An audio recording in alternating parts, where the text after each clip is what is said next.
coming to this community information session regarding restarting and reinventing Collingswood Public Schools. I do want to recognize some folks that I know are here. Dr. McDowell is here. Thank you for setting this up and organizing. I know we have some administrators that are here. Teachers, thank you. Thank you for your support. I appreciate it. Are there any board members here? If you are there, okay. Thank you, sir, for coming. I appreciate it. Of course, parents, I'm so happy that you actually came out tonight to get an idea as to what's going on district-wide and pertaining to SHARP. We will talk about that a little later in the presentation. And my PTA, I know they're out there working, handing out flyers, but I know the PTA, there you guys go. Hi. Thank you for helping out, guys. I appreciate it. With that being said, I'm going to have Dr. McDowell go ahead and jump into his presentation. He wants to talk to you some things district-wide.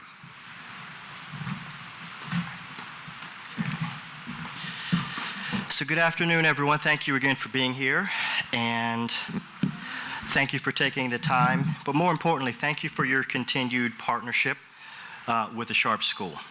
Our theme for 21-22 is and will continue to be patience and grace, with an emphasis on patience. We are all very much still in the midst of this pandemic, and we're all tired, and the school hasn't even started yet.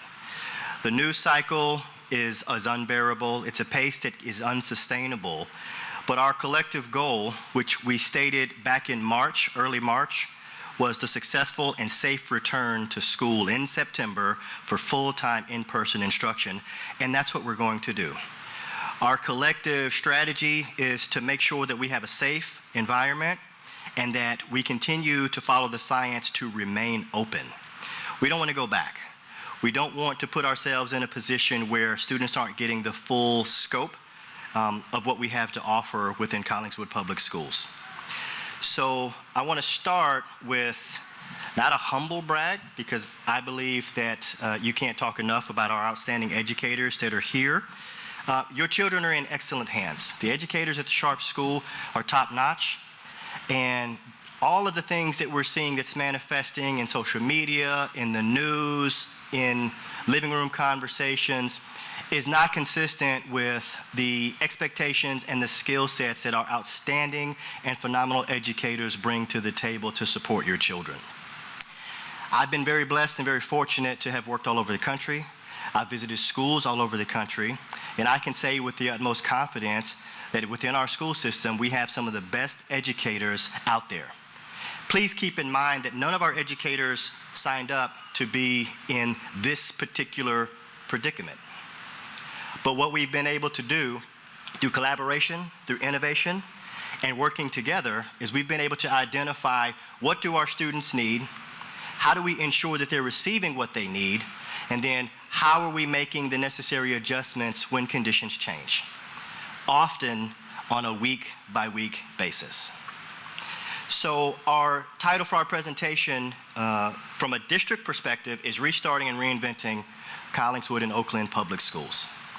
We have 9 distinct communities, and we have prided ourselves in site-based leadership. What this means is that the individuals that are closest to the work really should be making a bulk of the decisions. Yes, as a district we have expectations, but how we do those things, the resources that we need, the strategies that we employ is really going to be unique to each and every school, based on the collective staff on each campus and ultimately the needs that each of the children present with. And that will continue. Upon entry into this auditorium, you received a sheet of paper that had a QR code. This QR code takes you to a direct link where you can add questions specific to your school or from a district perspective. On August 4th, we released our reopening plan, and we will be releasing the FAQs at the conclusion of these sessions, with the last session being on Monday, next Monday for the high school. But we will make the presentation available online. We will also make each of the videos for each school community also available online. So how are we organizing ourselves?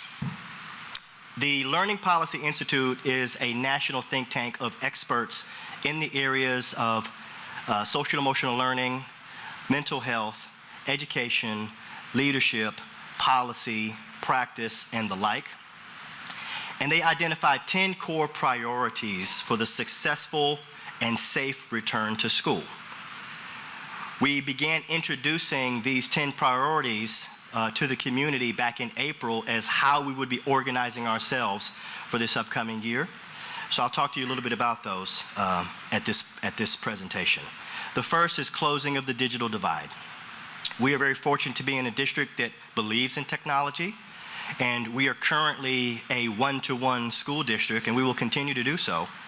But we also want to make sure that technology or access to the internet or access to digital devices is not a barrier for any of our children. Strengthening blended and distance learning. Virtual learning is not the optimal environment for children, specifically at elementary levels. In-person instruction is the best environment for our children to be in. However, we learned a few things during virtual and remote instruction, because in some cases, some of our students excelled in those areas.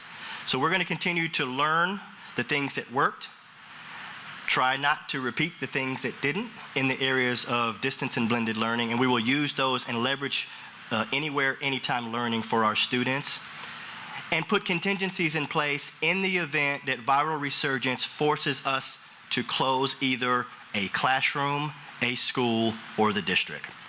Our goal, should we have to close, is to successfully go back to in-person instruction as quickly and safely as possible. Assessing what students need. Every single school expressed reservations about digging into content on day one.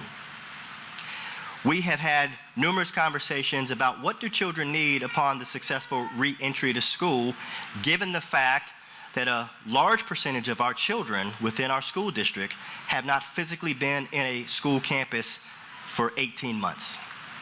So we made the decision as a district to emphasize the entire first marking period on establishing relationships, reconnecting students to services, to each other, to the schools, and then making sure that we both formally and informally assess who they are, what they need, and then connect them with those services so that when we get to that next marking period, we're really able to build some sufficient momentum and be able to maintain that throughout the year.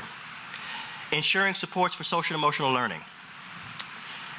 At a time where we are all experiencing trauma in different ways and to different extremes, social and emotional learning is a very powerful tool that our educators will continue to use in order to provide students with the resources and the skills needed to navigate challenging circumstances so that that is not a barrier to them in an optimal learning environment. Redesigning schools for stronger relationships. At the elementary level, greater than at any other level, the establishment of key relationships is a critical lever in order to engage students in deep, rigorous instruction. So we will continue to emphasize strong relationships within our schools. Emphasizing culturally responsive learning. We're in a very diverse community. With a diverse community comes a diverse range of needs. So cookie cutter expectations, one size fit all does not work, doesn't work at Sharp, doesn't work for Collingswood Public Schools. So we're not going to do that. We are going to trust the educators in the class in order to make those situational, those day-to-day decisions as professionals to be able to meet the growing needs and demands of our students. Provide expanded learning time. Expanded learning time does not mean load children up with more homework. What it means is to assess what they need, how they learn best, and provide additional opportunities for them to engage within the curriculum and structured activities that allow them success with the acquisition of new standards. Establishing community supports and wraparound supports. We want to make sure that we are educating the whole child. Some children require more, some children require less. In the building of those relationships, our educators will determine striking the right balance and make sure that all children get what they need in order to be successful. Preparing our educators for the reinvention of school. This requires for us to make strategic and targeted investments in professional development, training, tools, and additional resources. One of the commitments that we made to our educators was no new initiatives. They are already taxed with the magnitude of this moment, and there were some things that we needed to revisit in order to make sure that we were clear in the expectations, but that we become experts in those things that we know work so well. So continuing to support our educators and taking their feedback on what they need is the course that we will be taking.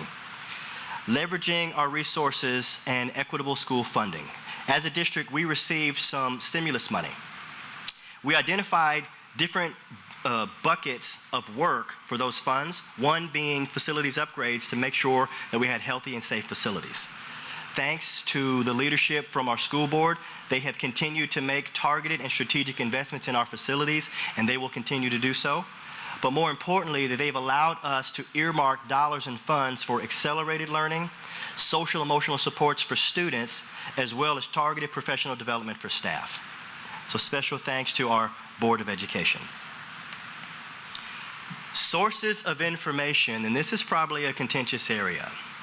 So there's a magnitude of information that is circulating and filtering throughout our world. Everyone has an opinion.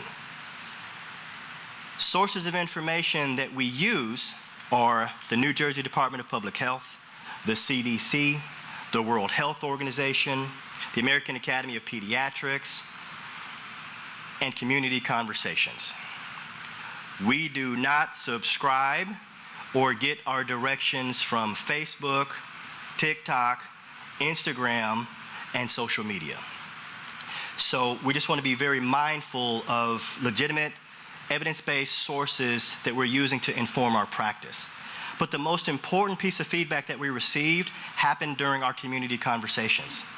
At the end of last year, we had focus groups of students, staff, and parents at every school that then led us to having targeted school community conversations with just our educators.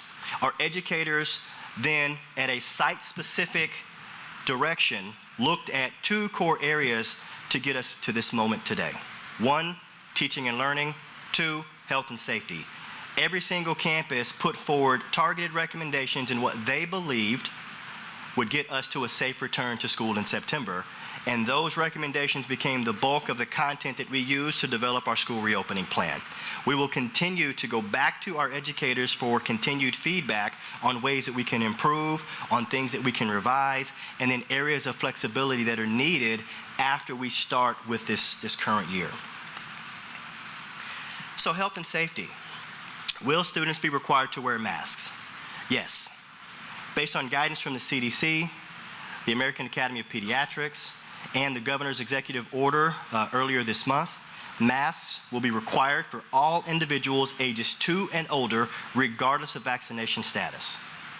Students will not be required to wear masks during lunch sessions, when they're outside, unless they so choose, or during rest time for our kindergarten and preschool learners. Will accommodations be made? Absolutely. We have a diverse community and a diverse range of needs. Some of our children who have learning differences, who have sensory concerns, who are medically fragile, who have allergies, all of those components will be taken into consideration in partnership with families, case managers, school nurses, and the corresponding physician. Will students need to socially distance? Yes, to the greatest extent possible.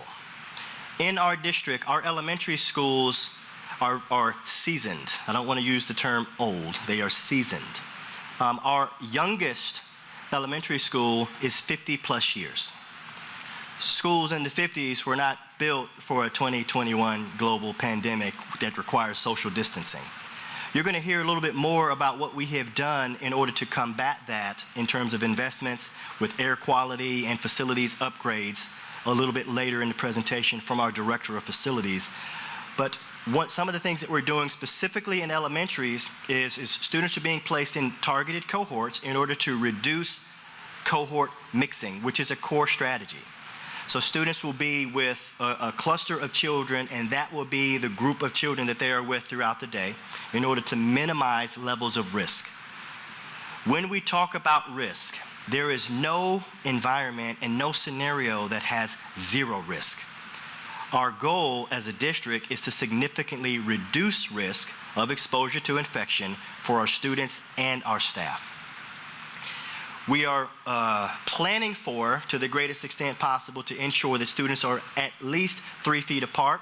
In cases where that is not possible, the universal usage of masks, the frequent hand washing, and the increase of fresh air from the outside is that layered strategy that we're using in order to significantly decrease risk.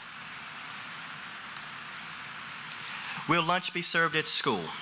I prefaced at the beginning of this presentation that our collective goal was full-time in-person instruction. So yes, breakfast and lunch will be made available at school. We are in a situation where we will have universal breakfast and lunch for all of those who want it, based on a grant that we received from the USDA. But lunch will look a little different. You will hear about that a little bit later from Principal Newman. During lunchtime, when masks cannot be worn, we will have an additional layer of safety protocols in order to reduce risk, in conjunction with students participating in outdoor activities and recess on a daily basis. How is the district maintaining healthy facilities? The resident expert that we have with us this evening is Mr. Keith Higginbotham. He's our Director of Buildings and Grounds, and he will share more information with you this evening. Keith?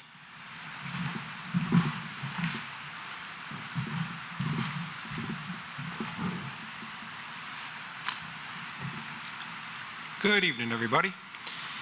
So August is fast coming to a close. The Buildings and Grounds crew is busy putting the finishing touches on the buildings, making sure that everything is bright and shiny and polished up for the first day and looking good when students and staff return. So we have set up classrooms to accommodate full-size, pardon me, it's been a long day. Full-size classroom capacity. So in other words, classrooms last year when we started out the school year, we had to put a lot of furniture into storage to maintain the required 6-foot social distancing. We set them up over spring break to ensure that there was a 3-foot minimum for social distancing. This year, we're setting them up in a more traditional fashion and putting them back the way that they normally would, while still maintaining the greatest possible social distance between student seating. We are also following the recommended cleaning practices from the CDC and the Department of Health. All of our disinfectants are rated to kill the SARS-CoV virus. All of our custodial staff have been instructed on the proper use of those chemicals, how to use them, where and when to use them, the proper dwell time on surfaces in order to ensure that they're used in the most effective manner. We've also purchased electrostatic sprayers, the Victory sprayers, handheld and backpack units to clean large areas such as an area like this, like an auditorium with lots of individual armrests where it wouldn't be practical to go down and wipe each individual one. So they allow us to cover a lot more territory in a faster amount of time, more efficient amount of time. We have also installed hand sanitizers, touchless, motion-activated hand sanitizers in all classroom spaces, hallways, and all of the all-purpose room, gym, cafeteria areas. The product that they're filled with contains at least 60% alcohol, which again is what the recommendations are for killing COVID for hand sanitizers on people's hands. So for ventilation requirements, the American Society of Heating, Refrigeration, and Air Conditioning Engineers, that's ASHRAE. ASHRAE sets all of the standards that are followed by architects and engineers when a building is being designed or renovated and new HVAC systems are being installed or recommissioned. So ASHRAE is recommending that we increase our maintenance schedule. Typically, air handlers are checked once or twice a year to ensure that they're working properly. We've increased our preventive maintenance schedule to ensure that all of our air handling units are checked at least once a month. So, we're checking the filters, we're checking the operation of the unit, dampers, making sure everything is running the way it should. Ventilation recommendations are to increase your run times to 2 hours prior to times of building occupancy in the morning and 1 hour after the buildings are vacated, so we have more air exchanges in the spaces. We have increased our building automation systems to run our ventilation systems 24 hours a day during all times of building occupancy. So therefore, during the week, typically in the elementary schools, that would mean 5 days a week. In the middle school and the high school, that could be 6 or 7 days a week, depending on what kind of outside activities we have. But any time that there are people in the building, those units will be running 24/7. For filtration, we're following the recommendations, and we've installed MERV 13 high-efficiency filters in all of our makeup air units. In instances where MERV 13 filters cannot be installed because it would reduce airflow to a significant amount, not to allow us to bring in the required amount of fresh air, we've used filters with the highest filtering media possible. We've also installed HEPA filtration units in interior classrooms that do not have windows or in areas that we're concerned that aren't getting the proper ventilation. We also have purchased several bipolar ionization units that are going to be installed in the cafeteria units. Cafeterias are an area of concern because the kids will obviously be taking their mask off to eat lunch. We are distancing the kids a minimum of 3 feet at the lunch tables, but we thought with their mask off that we should look into other areas of how we could help prevent possible spread. So the bipolar ionization units work by electrostatically charging the air as it passes inside the air handling unit. What this does is any mold spores, viruses, pollutants, particulates, anything that is floating around in the airstream will be electronically charged, so it will be attracted, molecules will be attracted to each other. They clump together and form bigger sized particles that are more effectively caught within the filter media of the unit. So I talked to the manufacturer before we purchased these units and asked what the ozone standards were. Would they meet the highest UL standards for ozone, which is less than 5 parts per billion? I don't know if you're aware, but at the beginning of last school year, several districts throughout the state purchased hydroxyl generators in an attempt to put them into spaces where they knew they had airflow problems. So they used hydroxyl generators to treat the air because they were at the time one of the only units that had kill claims against the SARS-CoV virus. The problem with those units is they produced excessive ozone. Ozone is not good. It's a pollutant, it's a contaminant, and it's not good to have inside the space. So my first question to the manufacturer before we purchased these units and before we started installing them is, what about ozone, guys? And they're like, they meet the UL standard, so we are safe and we are good to go. I've also received a few inquiries about classroom windows, keeping classroom windows open. My recommendation at this time and the protocols we're going to follow is to keep the classroom windows shut. We have to adhere to state indoor air quality standards, so we have to be mindful of students and staff that could have allergies or asthma. And by opening the window, we are allowing air to enter the classroom spaces that's not run across the filter media. All of our makeup air units, whether they're rooftop units, makeup air units on the ground, or unit ventilators in the classroom, they source the outside air, and the outside air is run through a filter before it enters the classroom space. So by running all of the makeup air, the fresh air, through a filter media, we're trapping any dust, molds, allergens, particulates that could possibly be introduced to the space. And we need to do that in order to reduce the risk of somebody having an asthma attack or allergy outbreak that could be a problem, as well as we do not want to introduce any mold into the spaces, because I hate mentioning mold, it's a 4-letter word. We get mold and we get a weekend where it rains and we have a roof leak and we go away for a 3-day weekend, we come back and we got bigger problems because we're going to have a mess on our hands. So they are the protocols that we're following at this time. Thank you all for your time and attention, and good seeing you all tonight.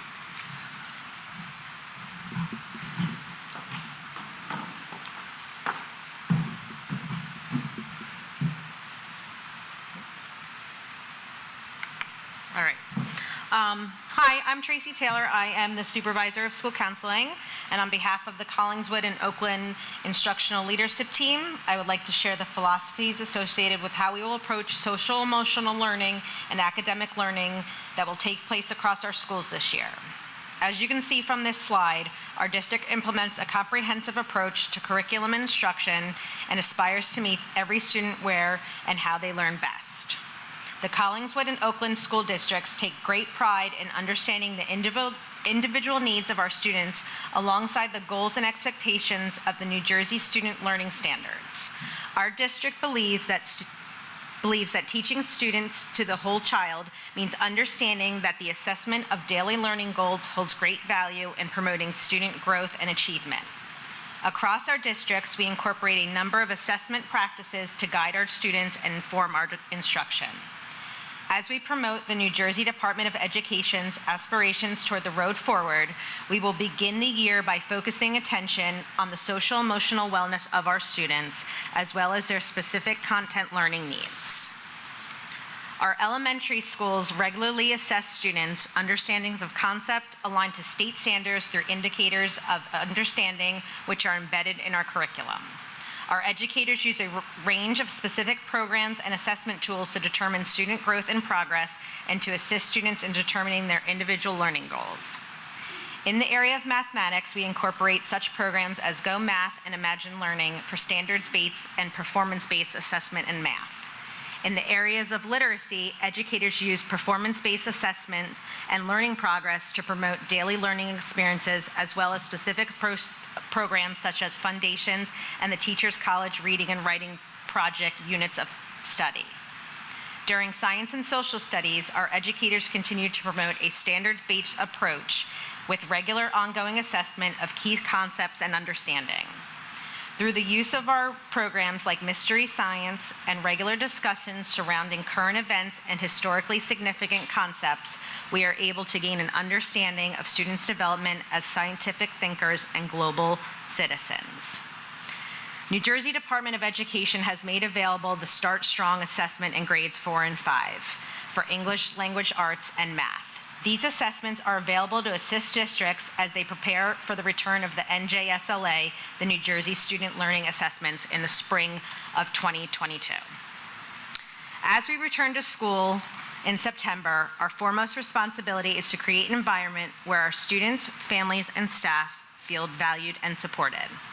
As our leadership team continues to prepare, we want to ensure every family that we will lead by example, remain flexible in our approach, and continue to advocate for what is best for every child in our care.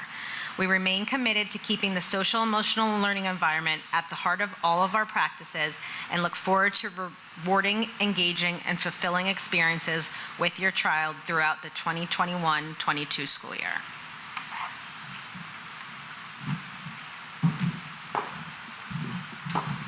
Thank you, Tracy. Okay, what about the arts? Well, we're having them, so that's a great thing. And it's going to be done differently, obviously, this year because we have more kids in the building. So that's a wonderful thing. Kids are going to have opportunity to, express themselves through music, instrumental lessons, band, art. But all this will be done safely. So our instructor, Brian Adams, and Miss Del Rio, our art teacher, they know exactly what it is that they need to do with regards to keeping everyone safe and to helping kids being able to express themselves. It's exciting because last year I'm pretty sure that although they did what they needed to do to help kids with this content, it was different, obviously. Everything was virtual. So this is exciting that we will be getting back to this. Parents, you should be hearing things with regards to this towards the end of September, going into October, so keep your ears out for that. Special services. So this is something that, again, we continue. The Department of Special Services remains committed to meeting students' individual needs, including those that have changed during the remote and hybrid learning periods. Collingswood and Oakland will continue to provide a variety of special education programs, options, including speech, occupational therapy, and counseling services at Sharp. If you have any questions with regards to the services, you want to get in contact with the special education department. We do have one on staff, though, as far as Sharon Dixon. Sharon, raise your hand. Yeah. If you have any questions with regards to that, Sharon is a good resource for you to follow up with. The multi-tiered system of support is a system that we had in place last year to help determine which students would be coming back into the building when we had that opportunity to start bringing folks back and more of them, more kids back. So this system is still in place, and for this year, it'll help us determine, who needs more assistance, what type of assistance are we going to tailor to help that student be able to thrive in class. Throughout the summer, we've had some teachers work on this system to try and tailor it and make it, to streamline the process so that we can effectively identify students that are in need of help. But this is a system of support that we're still using, the MTSS. So I'm going to go more into the excitement part, of my life, with regards to this presentation. A lot of that was district information that you really did need to know about that pertains to our school. This, I'm going to talk a little bit more about, just the details and nuts and bolts as to how we're going to get through, day to day with regards to SHARP. For those that don't know, my name is Douglas Noom. I probably should have started off with that. I'm the principal of SHARP. That's the guy that's talking. I'm the principal of SHARP. So I'm excited about it. I came in last January, and it started off as I was just covering, and then it's morphed and changed into something different, and I'm excited about being here. I did work over here in the high school for a number of years, but my background is elementary. So when I went over to the elementary school last year, I was jacked. I was pumped. I was like, oh yeah, I'll definitely cover. But when I got there, when I ran into the team that I ran into, and I will sing their praises, their support to help me through the months, through those 6 months was absolutely incredible.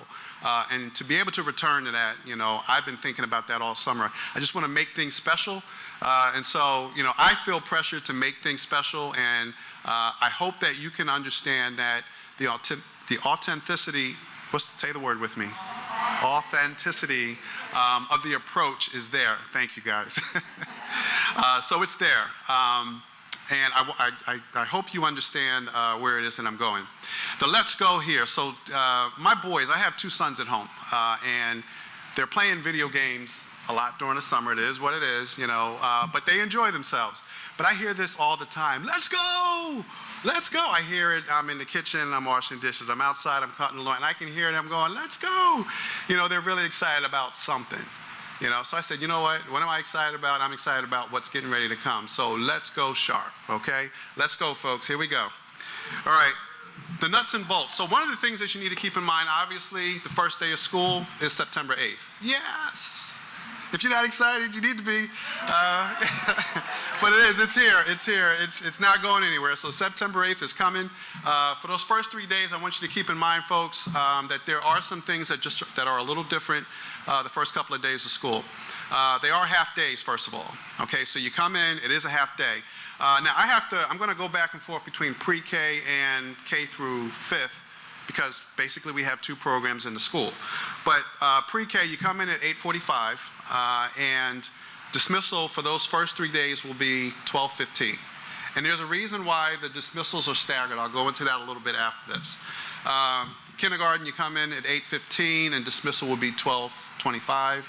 And 1st through 5th, your dismissal, you come in at 8:15, your dismissal is at 12:30. Beginning that Monday, which is the 13th, the dismissal times change because it's now a full day of school. So pre-K will be 2:45. They get dismissed at 2:45.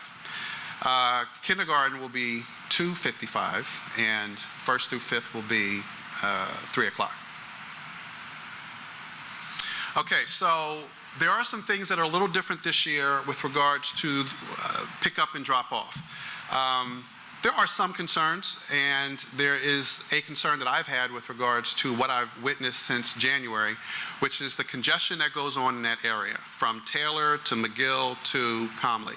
I've received, an email or 2 with regards to, is there anything that we can do differently? Can we communicate this with parents? And absolutely. I mean, when I stand out there, I get a little nervous sometimes just about some of the things that I'm seeing. And it's not people rushing, it's just a lot of people at the same time, cars swell, and the streets are narrow, And so at this point, what I'd like to do is try to, rearrange the pickup and drop off, okay?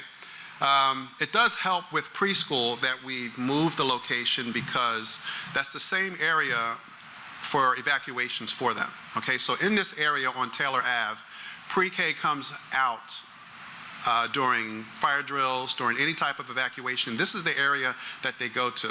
So it's helpful for them to understand, that that's the same area where they get picked up and dropped off, okay? So in this area on Taylor Ave, pre-K will be picked up by this gate, right? What I'm asking so we all have to work together on this one. As far as congestion is concerned, we have to work together. Everybody comes pretty much around the same times. I am trying to stagger the times for that reason. Also for social distancing, it does help that, folks are spread out and not all rushing out at the same time in the same area. But this particular area, when you come down Taylor Ave, to pick up, drop off or pick up, I just would like for you to be mindful that if you turn right onto McGill or you drive down that one-way section on McGill in front of the school, part of the idea is to reduce cars, which will reduce congestion. So we want to keep it simple. So if we could just maybe not turn down McGill Ave, when you exit, that would be great. If you have other kids, obviously that makes sense. You're going to have to go down McGill and do what you need to do, and that's totally understandable. But if you're just picking up a pre-K student, I am asking that maybe you consider not going down McGill Ave. What happens is less cars, less issues. I've stand on the corner of McGill and Comley, and I've seen one car. There are times when one car gunks up the works. And I could see people, in their own heads are like, oh my gosh. And even I'm thinking like, I probably need to go over there and say something to that person, like, please move your car. That would be helpful. But I am asking that we consider that when we're picking up kids and dropping off, okay? For kindergarten through second grade, once again, this area in front of the gate, is where you pick up and you drop off your kids. What I'm asking is that you understand that it is a one-way. I will be communicating with neighbors, in that area. Sometimes I see that they're the ones that actually go the opposite direction during that one-way. I don't know what to do about that, but I do communicate with them, and I will communicate with them again about that being a one-way area. But it does help with the flow of traffic if you just keep in mind that, you pick up your child, and if you could keep going maybe straight and not turn down calmly, unless you have to. But if you are on McGill Ave, it's a one-way, you're able to pick up your child and you're able to go without turning to the right. If you got to go left, that's fine, but try not to go to the right on Comley Ave, and I'll tell you why. Now, all these things can actually help if we all stay calm and patient and work together on this, all right? Okay, so Comley Ave becomes interesting because this is actually the bus stop area, but it's also the same area where our 3rd, 4th, and 5th grade students come out. So in this area, what we're going to try to just reinforce a little more this year is that those grades get picked up further to the right of the steps, okay? So if you're a 4th, 5th grade parent, 3rd through 5th grade parent, I am asking that you don't park in the area where the cones are. That's for the buses. And the buses, they do what they do. They, things are fine, and then the buses come, and that just takes up all kind of space. It gets worse when cars are in their area, because now the buses have to wait until you leave, and it just, again, it backs everything up. So I am asking that you keep those cone areas free and clear of car activity, and try to move further down Comley Ave to pick up your child, because that's where your child is going to be. They're going to be further down that area, all right?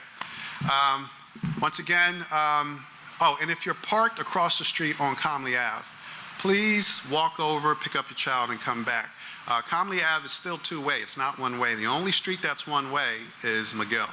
Comley is two ways. And I'd much rather, our kids not cross the street with their head on a swivel, because cars are coming. So I am asking that you get out, you get your kid, come back, and, you should be good to go, all right? I know I'm going to get your help on this, but I will be I'll be saying this throughout the course of the year, because I just think it's just one of those things that's going to be, I'm going to need to repeat just to remind folks that we're trying to work together on this. Okay, our outdoor learning. So we do have space, and if sharp and you know that blacktop area, it's a lot of space that we have out there that we're, with the PTA and the teachers, we're going to actually consider how can we redesign that area. But as of right now, we do have, we still have the same setup with regards to the tents and the stumps that are out there, creating areas to go out and learn. Kids love that. They love to be able to go outside for class, which is obviously nice, but it is available for them. This year, it's probably even more so helpful because of all that's going on with regards to social distancing. You can actually go out there, take off your mask, and have a little bit more space anyway. So that's an idea, and that's something that I know that the teachers are working on with regards to when and how can they get out there, what times. And we're looking to keep it fun. We know that, fun is the key, and going outside is one of those areas where kids, they get used to coming into the classrooms, but the moment you take them outside, it's like, oh, yes, and what else are we going to learn? So we're looking to do that. We also have picnic tables, for areas, to be able to relax, but for kids, if teachers need to use them, to be able to go out and use them as well. Okay, our lunch break. So the way it's going to work this year, it is a little different. Now, I wasn't here previous, to last year, but it is a little different than last year. So this year, what we're doing is we're going to have rotations, pretty much. We have kids coming down. If you look at the time periods, we have kids starting at 11:10, so that would be K and third. So they'll be coming down to the lunch tables. The lunch tables are going to be assigned seats, appropriately distanced with regards to 3 feet. The lunches will be on the tables when they get there, so based on their assigned seat, we should know what it is that each student has ordered, and they should be able to eat their lunch. They'll have 20 minutes to do it, and then they move. When they move, they go outside or wherever recess is for that day. That's where they go. The thing about that is when they move on, there's got to be cleaning that goes on. So that's going to take about 10 minutes, and then the next group comes in. So that's why you see that gap. But that's how we have lunch set up. There will be recess, and there is going to be an SEL or a library time that we're trying to implement for this year. During that time period, it's an opportunity for them to come in, relax before they actually go back to class. Once again, it's about 10 minutes for cleanup. We have our APR room that's being used for the cafeteria. The blacktop playground library is being used. Snacks this year are not being offered, so we do ask that if you provide snack for your child, my only request is that please consider, allergies. We do have students with allergies, peanut allergies, tree nut allergies. So just please keep that in mind as you're thinking about snacks for your kids and or lunch. Breakfast will be served, but in classrooms.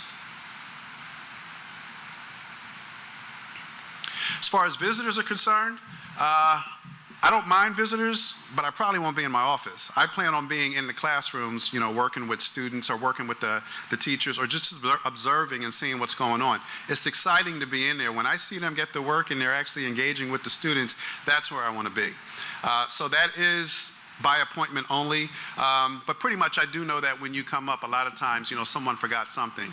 So that same process is still in order. You come to the front gate. Hopefully you've communicated with the teacher that you've forgotten something or with the main office, but there'll be a bin outside for you to be able to drop whatever that you forgot, put it in the bin.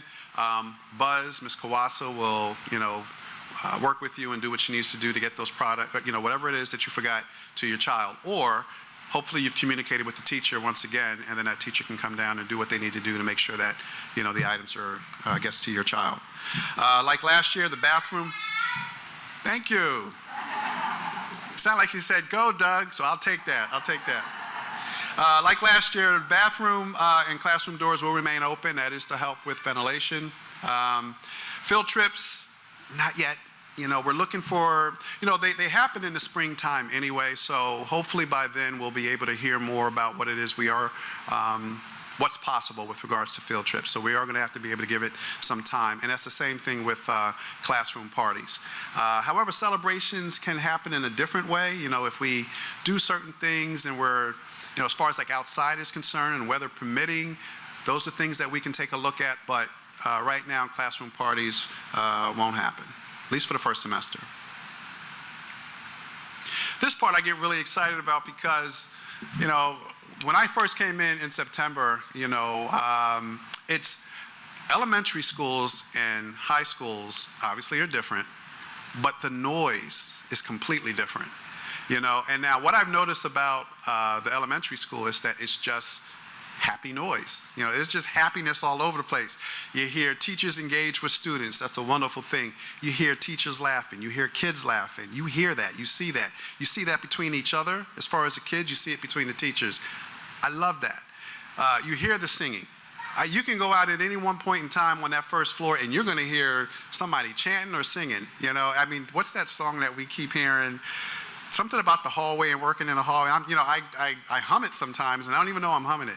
But it's happening. You know, there is a lot of joy in the building. There's a lot of fun going around in the building. And when you look at what it is, it's not spontaneous. You know what I mean? Like, teachers know what they're doing. They know that in order to, if you're having fun with the kids, you're hooking them. You know what I mean? You're hooking them. And when you hook them, now you have them interested. If you have them interested, they're learning. You know, and they find ways to make what it is that they're doing fun so that kids are having fun learning. That's happening at Sharp, and that's happening every day. This is not just a one-day thing. You know, this is happening every day. I'm amazed that kids don't cry when they leave school. I remember when I was a kid and I went to camp, I had so much fun that when I jumped in my dad's station wagon to go home, I was crying. I don't want to leave. This was fun. This is fun. When our kids come to Sharp, they're enjoying themselves. And that enjoyment turns into that interesting process. They're hooked. And when they're hooked, they're learning. And I want you guys to keep that in mind, that it's authentic, and they do a great job with that. The teacher's energy level is up here. The student's energy level is up here. My energy level is up here. Can you imagine what goes on in this building? I want you to think about that. I mean, this is real. This is real stuff. So I want you to enjoy that thought, but it is happening, and your kids are in good hands, folks. With that being said, the relationship building that takes place, we know it's important. That's why we do it. This has been going on for a couple of years. Since I've been here, all I've heard about, and we believe in, is get to know your kid. You can't teach kids you don't know. You got to spend time connecting and forming those relationships. Why? Because when the content gets tough, you know what it is you need to do to try and break through and help with, that student. So it's real, and it's here, and we do believe in that. There are morning check-ins morning meetings with regards to being able to check in, on the students. But it is happening, and these are the things that, I hope that you are understanding that, one, we enjoy doing, linking with your kids and understanding who your kids are, but two, really finding ways to break through and help them understand the material that we know that we have to teach. And once again, just going back, this district has invested in, responsive classrooms, trauma-informed care, social, emotional learning. We've invested in preparing teachers, to be able to work with all types of students. And what's interesting is that this was happening prior to the pandemic. Collingswood has always found a way to be in front and ahead of the curve.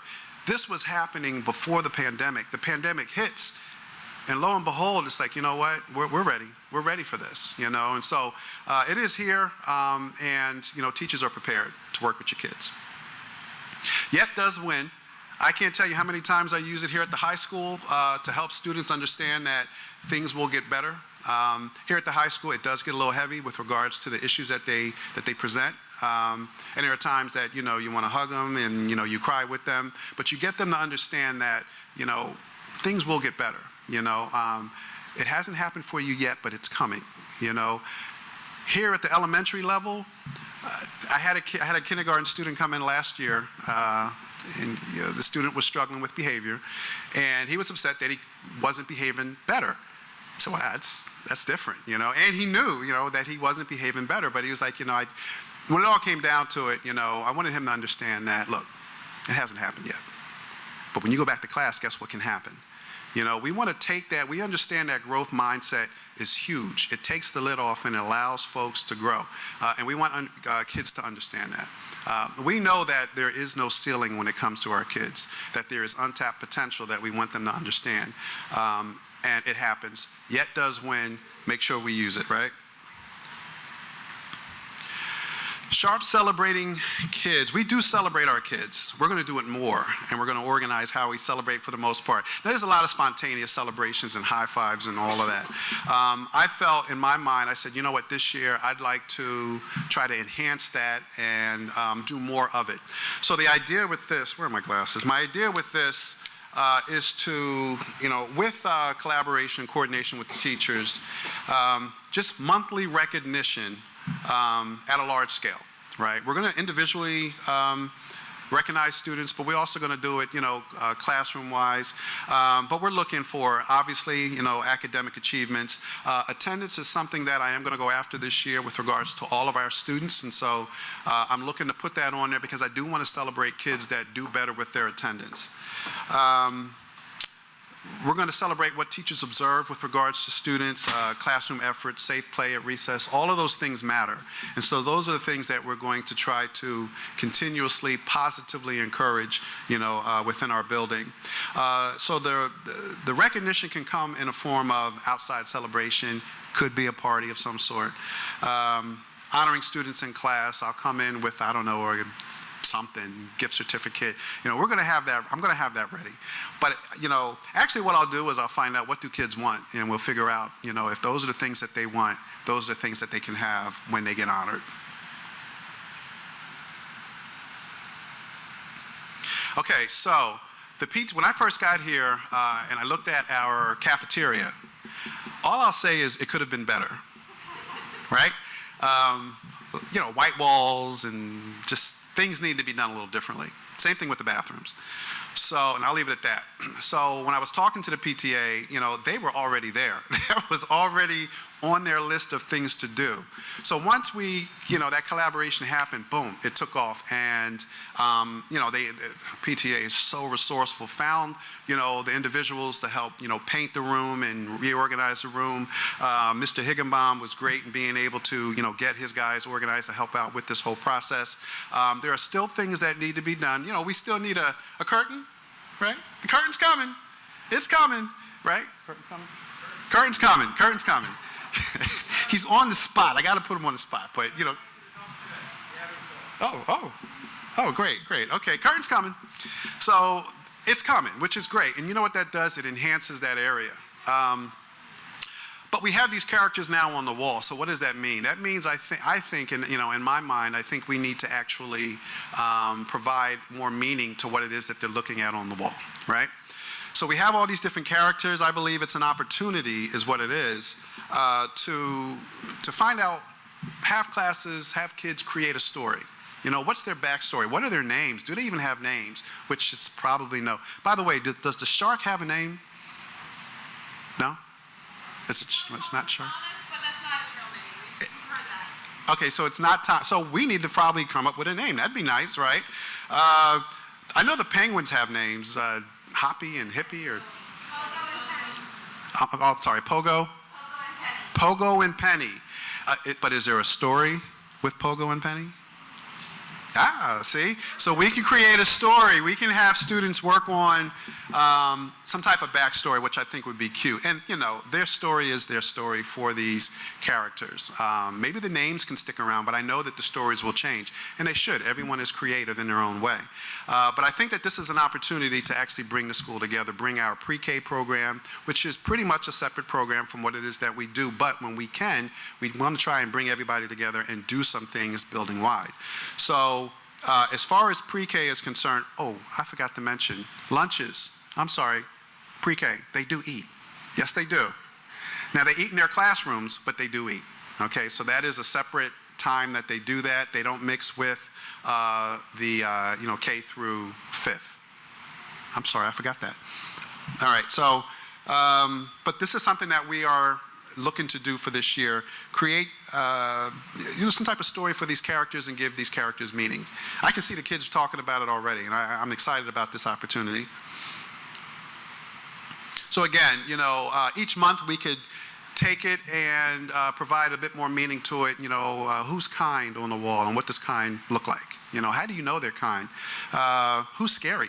What does that mean? How do you know they're scary? Those types of things are things that we can discuss with regards to our characters on the wall. Okay, so ways to stay updated. Sharp Elementary website, what's going on, I send that out weekly. Shark Sightings. Kind of tweaked that name a little bit. Thought it was kind of cute. Is it cute? I think it's cute.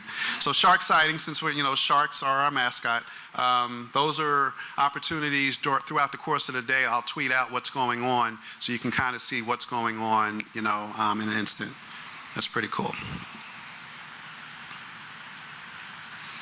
Sharp PTA. So if I get too excited, just bring me back down. All right? Folks, you have a great teachers know, but we have a great group of PTA members. Our board member, they are solid individuals. And it's all about the kids for them. Like, this is what we're doing. We're, what ideas do you have? Okay, these are our ideas, so they definitely provide the support that we need, as a school. It's a wonderful opportunity to engage and collaborate with them. But they can't do it by themselves, so they do need help.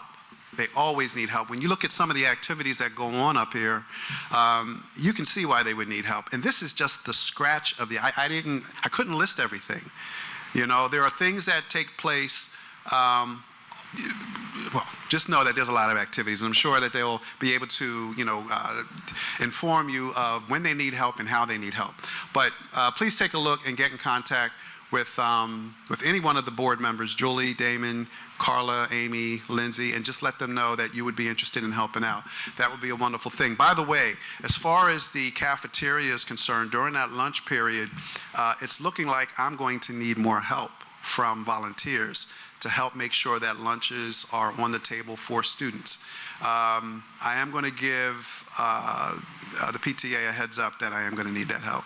As I've been working on this schedule this week, coverage is needed, without a doubt. And so if we can get some parents to volunteer for that time period, that would be great. But the Sharp PTA, they are people that you definitely want to work with. Ms. Schneider, you want to come up real quick? No? Yes? You good?